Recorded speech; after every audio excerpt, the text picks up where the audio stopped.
కార్తీక పురాణము 15వ అధ్యాయము. ఓం నమ శివాయ. ఎలుక నరజన్మమెత్తుట. అంతట జనక మహారాజుతో వశిష్ఠ మహాముని, జనక, కార్తీక మహత్యము గురించి ఎంత వివరించినను పూర్తి కానారదు.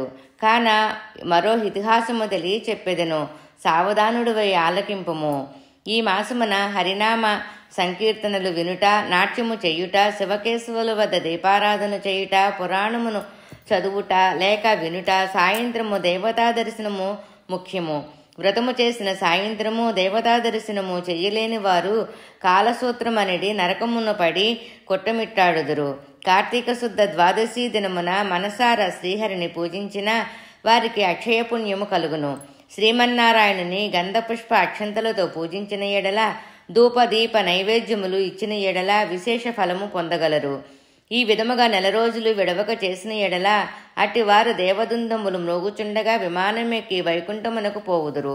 4 రోజులు చెయ్యలేనివాడు కార్తీక శుద్ధ త్రయోదశి, చతుర్దశి, పూర్ణిమ రోజుల యందు నిష్ఠతో పూజలు చేసి ఆవునేతితో దీపం ఉంచవలెను. ఈ మహాకార్తీకములో ఆవు పాలు పితుకునంతసేపు మాత్రము దీపముంచిన ఎడల మరుజన్మలో బ్రాహ్మణుడిగా జన్మించును.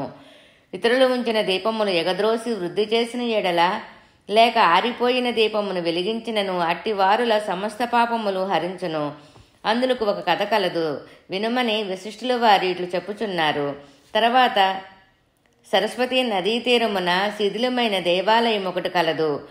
కడునిష్ఠుడు దయాహృదయుడునగు ఒక యోగి పుంగవుడు ఆ దేవాలయము వద్దకు వచ్చి కార్తీక మాసమంతయు అచటనే గడిపి పురాణ పఠనము చేయు తలంపురాగా, ఆ పాడుబడి ఉన్న దేవాలయమును శుభ్రముగా ఊడ్చి నీళ్లతో కడిగి బొట్టు పెట్టి ప్రక్క గ్రామమునకు వెళ్లి ప్రమిదలు తెచ్చి దూదితో ఒత్తులు చేసి 12 దీపముల నుంచి స్వామిని పూజించుచు నిష్ఠతో పురాణము చదువుచుండెను. ఈ విధముగా కార్తీక మాస ప్రారంభము నుండి చేయుచుండెను. ఒక రోజున ఒక మూషికము ఆ దేవాలయములో ప్రవేశించి నలుమూలలు వెదికి తినడానికేమీ దానికి దొరకనందున అక్కడ జారిపోయి ఉన్న ఒత్తి తినవలసిందేనని అనుకొని నోట కరుచుకొని ప్రక్కనున్న దీపము వద్దకు ఆగెను. నోట కరిచి ఉన్న ఒత్తి చివరకు అగ్ని అంటుకొని ఆరిపోయిన ఒత్తి కూడా వెలిగి పెద్ద వెలుతురు వచ్చెను. అది కార్తీక మాసమగుట వలనను శివాలయములో ఆరిపోయిన ఒత్తి ఈ ఎలుక వల్ల వెలుగుటచే దాని పాపములు హరించుకుపోయి పుణ్యము కలిగినందున వెంటనే దాని రూపము మారి మానవ రూపములో నిలబడెను. ధ్యాననిష్టలో ఉన్న యోగి పుంగవుడు తన కన్నులు తెరుచుచుండగా ప్రక్కనొక మానవుడు నిలబడియుండ అతనిని గాంచి, ఓయి నీవెవడువు, ఎందుకిట్లా నిలబడి ఉంటివి అని ప్రశ్నించగా, ఆర్య, నేను మూషికమును. రాత్రి నేను ఆహారమును వెతుక్కుంటూ ఈ దేవాలయంలోనికి ప్రవేశించి ఇక్కడ కూడా ఏమీ దొరకనందున నెయ్యవాసనతో నుండి ఆరిపోయిన ఒత్తిని తినవలేనని దానిని నోటకరిచి ప్రక్కనున్న దీపము చెంత నిలబడి ఉండగా, నా అదృష్టము కొలది ఆ ఒత్తి వెలుగుటచే నా పాపములు పోయినందుకు కాబోలు వెంటనే పూర్వజన్మమెత్తి తిని. కాని ఓ మహానుభావ, నేను ఎందుకీ మూషిక రూపం ఎత్తవలసి వచ్చినో దానికి గల కారణమేమిటో విశదీకరించమని కోరెను.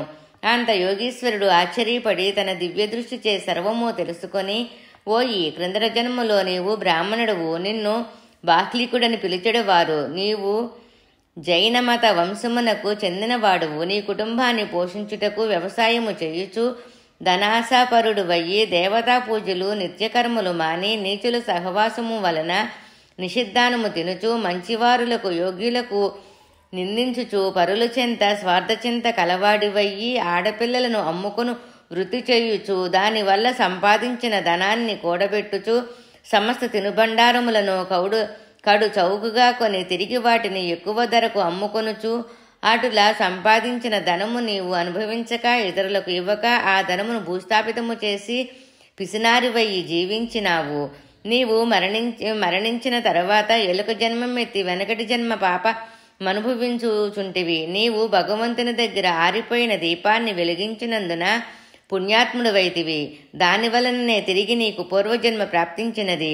కాన నీవు నీ గ్రామమునకు పొయ్యి నీ పెరటయ్యందు పాతిపెట్టిన ధనమును త్రవ్వి ఆ ధనముతో దానధర్మములు చేసి భగవంతుని ప్రార్థించుకొని మోక్షము పొందుము అని అతనికి నీతులు చెప్పి పంపివించెను.